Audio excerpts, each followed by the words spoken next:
Some fear the word, and others can't wait to find their Prince Charming or beautiful princess to spend their happily ever after with. For those on the path to marriage, whether or not they have found that special someone, what can predict that they will have a good marriage? I can bet that those of you who are married have your own ideas of what predicts a good marriage, and those of you that long to be married would love to hear these ideas. It would be my pleasure to inform you all as to what the experts say predicts a good marriage. This first point sounds so simple, but many people may forget about it in a relationship. You are more likely to have a happy marriage if you are with someone whom you strive to make life less difficult for. Who are some of the people that you long to make life less difficult for? Your family and friends, right? The people that you would like to relieve stress from are probably the people that you enjoy seeing the most often.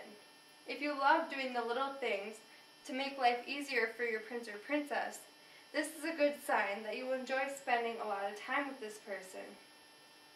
What do we live for if not to make life less difficult for each other, as stated by George Eliot on lifescript.com. If you want to make life less difficult for someone, the other aspects of a pleasing marriage are more likely to fall into place as well. Your someday husband or wife will appreciate all that you do for them and will be more likely to return the favor. With both of you striving to help the other out and take a load off their back, a pleasant, long-lasting marriage is likely to be the result. You are more than likely a happier person in the first place if you are taking on the task of making life easier for someone else. Happiness before marriage typically leads to happiness continuing on in marriage. On happinessproject.com, Danielle Nettles states, "The best predictor of how happy someone will be at the end is how happy they were at the beginning."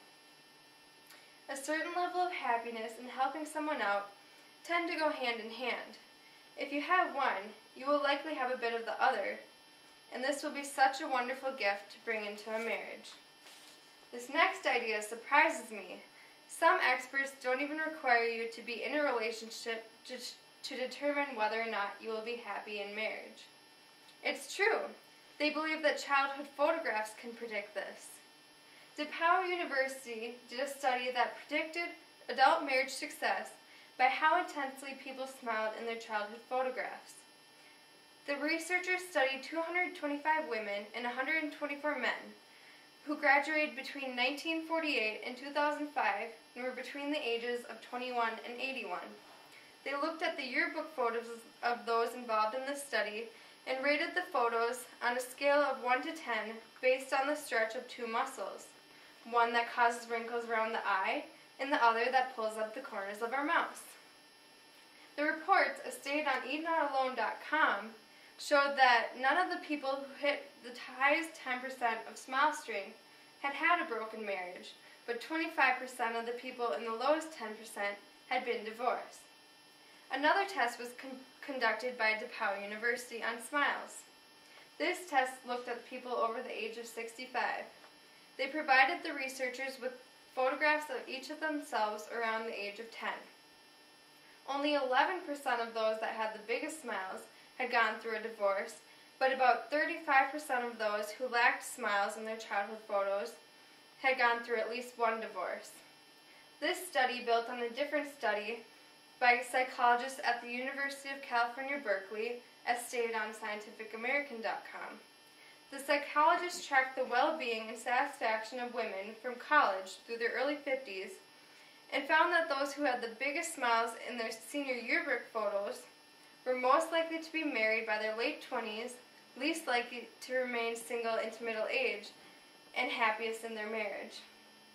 The DePauw University study's results concluded that you are 5 times more likely to go through a divorce if you are one of those that didn't smile much in your childhood photographs, compared to those with big smiles in their childhood photos. Now, there's no absolute evidence that the results in these studies will apply to everyone, but like I said before, the happier you are before marriage, the more likely that is going to lead into marriage. And those that are happy people usually have a hard time hiding their smiles. So if your childhood photographs contain sunny, sparkling smiles, you are probably experiencing or are likely to experience that happiness in marriage as well. If you and your sweetie deal with a misfortune together before marriage, this will be another example of how well the two of you will work together in marriage. John Gottman is a leading marriage researcher and psychologist. His story is noted on time.com. Shortly before he was married, he lost his father. It should have been one of the happiest times of his life, but he found himself in overwhelming grief. He could have put his wedding on hold, but after the fact, Gottman explained that the strain of dealing with his grief made him that much more devoted to his future bride.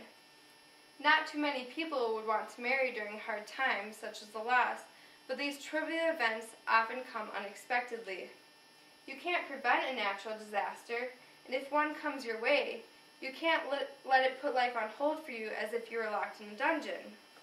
How you respond to these unexpected events will be an example of how well you and your honey will weather the storms in a marriage. Although these events can put a strain on some relationships, they can also have their benefits. For some couples, hardship is a bonding experience that helps them solidify their commitment. Gottman discussed that couples that are cohesive before crisis tend to become more cohesive during a crisis, and those that aren't cohesive will have more trouble weathering the hard times. The illusion of invulnerability is crushed by a crisis, so if two people that are headed towards marriage can handle crisis beforehand, this is a promising sign that they will be able to band together during marriage to handle the rough patches. Now, if you already long to make life less difficult for your special someone, I wouldn't go looking for disaster to test your compatibility with him or her, but looking back at some old photographs can't hurt. Whether you're single, in a relationship, or have already tied the knot, I think the most important thing to remember is to be honest and communicate with those that you care about, and the pieces of life are likely to fall into place.